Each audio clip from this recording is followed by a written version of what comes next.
COP27 à Sharm el-Sheikh en Égypte. Le journal Vert du Mali a tendu son micro au vice-président du GIEC, le professeur Youba Sokona. La COP27 à Sharm el-Sheikh, c'était du déjà vu, malgré les évidences scientifiques de plus en plus robustes. Depuis des années, il y a très peu d'actions concrètes qui s'y déroulent.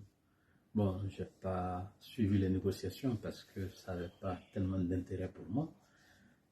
En revanche, bon, nous avons eu des discussions, des échanges très intéressants et fructueux avec différents partenaires dans le domaine scientifique sur des questions d'énergie, sur des questions de développement durable et puis sur les préoccupations des pays africains et sur une base beaucoup plus scientifique.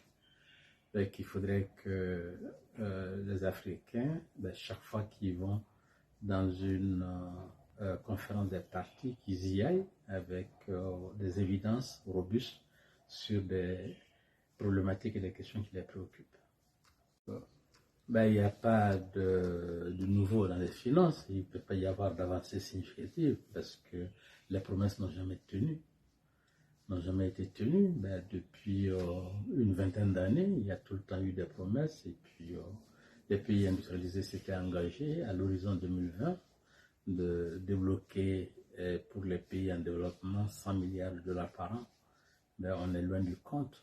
Il y a eu une annonce qu'ils vont créer un fonds pour les pertes et dommages. Reste à abonder ce fonds. Reste également à savoir quels sont les mécanismes qui seraient à la disposition des pays en développement pour y avoir accès, et plus particulièrement les pays africains. Un des gros problèmes de l'Afrique, c'est les capacités de mobilisation de ces fonds et puis les capacités également d'absorption de ces fonds. Même les fonds qui sont à disposition, qui existent déjà, et très peu de pays africains ont la capacité de les mobiliser. Je pense qu'il y a un travail de fond, un travail essentiel à faire au niveau national.